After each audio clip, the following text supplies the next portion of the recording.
دنیا میں پہنچ رہا ہے اور پہنچتا رہے گا، تو جس حاجی صاحب نے سب سے پہلے 3 روپے چندہ دیا ہے، سب ثواب ان کو مل رہا ہے؟ بولو، انہوں نے نہ بخاری پڑھی، نہ انہوں نے فقہ پڑھا، نہ انہوں نے قرآن یاد کیا، نہ انہوں نے کوئی مدرسہ تعمیر کی، لیکن وہ مدرسے کی بنیاد میں انہوں نے حصہ ڈالا، آج تک ثواب مل رہا ہے، قیامت تک ملتا رہے گا۔ اس لیے نیت کرو، انشاءاللہ ہم ان مدارس کو مضبوط کریں گے۔ آپ کا یہ مدرسہ یہاں قائم ہے، چھوٹی سی جگہ پر الحمدللہ، اور بچے بہترین انداز میں پڑھ رہے ہیں۔ کتنے بچوں نے قرآن مجید سنایا، کتنے لوگوں نے سنا، کتنی جگہوں پر اللہ کی عبادت ہوئی، بندگی ہوئی، اللہ کی رحمتیں اتری، اس سب میں آپ کا ثواب ہے۔ آپ جو بنیاد بننے والے ہیں نا، آپ سب کا اس میں ثواب ہے، اور ہم اندازہ نہیں کر سکتے کہ کتنی بڑی خیر اللہ ہر سال ہمارے لیے مقدر کرتے ہیں۔ ہم کب تک دنیا میں رہیں گے، لیکن دنیا سے جانے کے بعد ہزاروں لاکھوں علماء، حفاظ، قراء کی عبادات کا اور علم کی اشاعت کا ثواب ہمیں کھیپ کی کھیپ ملتی رہے گی انشاءاللہ۔ اس لیے نیت کریں کہ انشاءاللہ مدرسے کو مضبوط کریں گے، اس کی ضروریات کا بھی خیال رکھیں گے، اس کو اپنا سمجھیں گے، اپنا سمجھیں گے۔ جیسے بیوی بچے مکان دکان اپنی سمجھتے ہیں نا، مدرسے کو بھی اپنا، اور جس چیز کو آدمی اپنا سمجھتا ہے نا، پھر اس کے لیے پیسہ بھی نکل آتا ہے، اس کے لیے وقت بھی نکل آتا ہے۔ ریل کی سیٹ پر 3 آدمی بیٹھے ہوں نا، اور ریل پلیٹ فارم پر آ کر رکے، کھڑکی سے کوئی اجنبی آدمی پوچھے کوئی جگہ ہے، کوئی جگہ نہیں، نظر نہیں آتی، 3 بندے کی سیٹ 3 بیٹھے ہوں، کھلے ہو جائے وہ اور چوڑے کر کے دیکھ، کوئی جگہ نہیں، اب وہ چلا گیا، پھر تینوں کے جاننے والا ایک آ گیا، اس نے کھڑکی سے جھانک کر پوچھا کوئی ہے جگہ، وہ بڑی جگہ دل سے ہونی چاہیے، آ جا، ایک دوسرے کو دھکا مارے گا، دوسرا تیسرے کو، جگہ 3 کی تھی لیکن چوتھے کو بٹھا لیا، اب جب اسے بولو اپنا سمجھ، جس چیز کو آدمی اپنا سمجھتا ہے اس کے لیے کہنے کی ضرورت نہیں ہوتی، اس کے لیے خود فکر کرتا ہے۔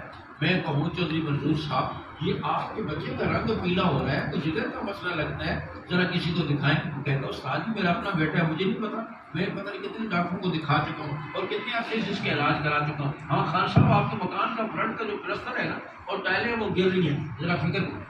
جی میرا اپنا مکان ہے، مجھے خود اس کی فکر ہے، میں اس کے انتظام میں لگا ہوا ہوں۔ جس چیز کو آدمی اپنا سمجھتا ہے دوسرے کو کہنے کی ضرورت نہیں ہوتی، خود اس کے لیے فکر کرتا ہے، اس کے لیے پیسہ بھی نکلتا ہے، اس کے لیے جان بھی لگاتا ہے، سب کچھ۔ دعا کرو دین اسلام کے قلعوں کو اور ان میں پڑھنے والے طلباء، اللہ اور اس کے رسول کے جو مہمان ہیں، انہیں اللہ ہمیں انہیں اپنا سمجھنے کی توفیق نصیب فرمائے، اپنا سمجھنے کی توفیق نصیب فرمائے۔ آخری بات کہہ کر ختم کر دوں، علامہ جلیل طبری بہت بڑے محدث اور بہت بڑے مفسر گزرے ہیں، وہ اپنا واقعہ سناتے ہیں۔ کسی گاؤں میں ہم پڑھتے تھے، خرچہ ختم ہو گیا، بستر باندھے جائیں اپنے علاقے سے، خرچے کا انتظام کریں گے پھر آئیں گے۔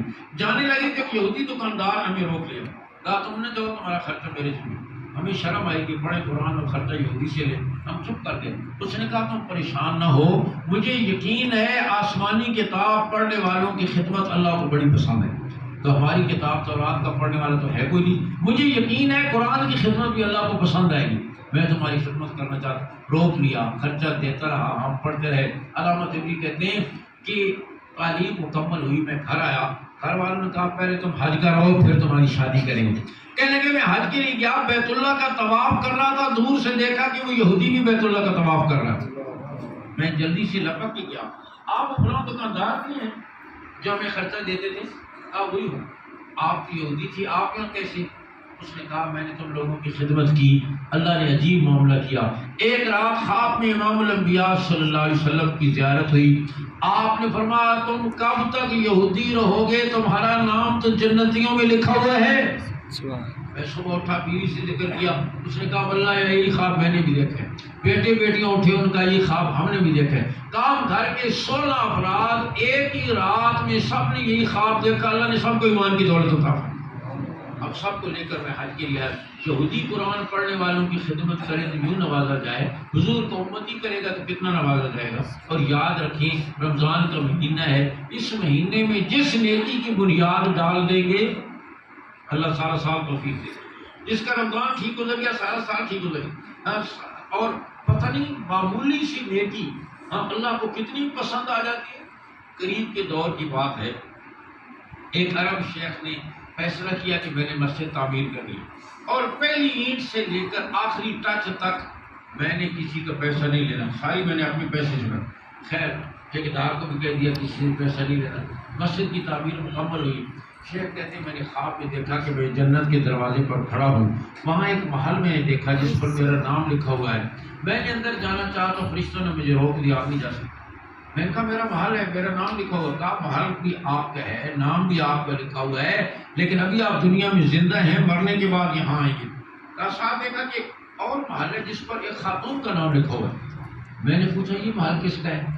فرشتوں نے کہا یہ اس عورت کا ہے جس نے مسجد کی تعمیر میں تعاون کیا۔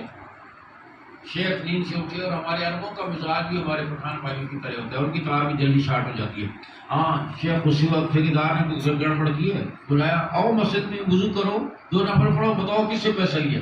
اس نے کہا نہیں لیا، مجھے کیا ضرورت؟ کہا نہیں لیا، بتاؤ سوچو۔ ٹھیکیدار نے کہا پیسہ تو نہیں لیا، ایک دن ہم کام کر رہے تھے، ہماری بالٹی ٹوٹ گئی، ہم نے کہا بازار جائیں گے، مزدور جائے گا لائے گا، دیر ہو جائے گی۔ سامنے ایک مکان پر دستک دی میں نے، ایک خاتون باہر آئی، میں نے کہا ہمیں ایک بالٹی چاہیے، وہ اندر گئی، ایک بالٹی لا کر مجھے دی، کہا یہ بالٹی میں نے اللہ کے لیے دے دی، اب میں واپس نہیں دوں، بس وہ بالٹی لیے۔ شیخ سیدھے اس خاتون کے دروازے پر گئے، دستک دی، وہ خاتون باہر آئی، پوچھا آپ نے بالٹی دی تھی؟ کہا دی تھی۔ کہا 5 لاکھ ریال، 10 لاکھ ریال، 50 لاکھ ریال، اس بالٹی کی قیمت لے لو، لیکن قیمت لے لو۔ اس خاتون نے کہا جو تم دیکھ چکے ہو میں بھی دیکھ چکی ہوں، اب تم 1 کروڑ ریال بھی دو تو بھی میں لینے کے لیے تیار نہیں ہوں۔ تو آپ دیکھیں چھوٹا سا عمل باتوں کا ذہن میں بھی نہیں ہوتا، اللہ کو کتنا پسند آ جاتا ہے۔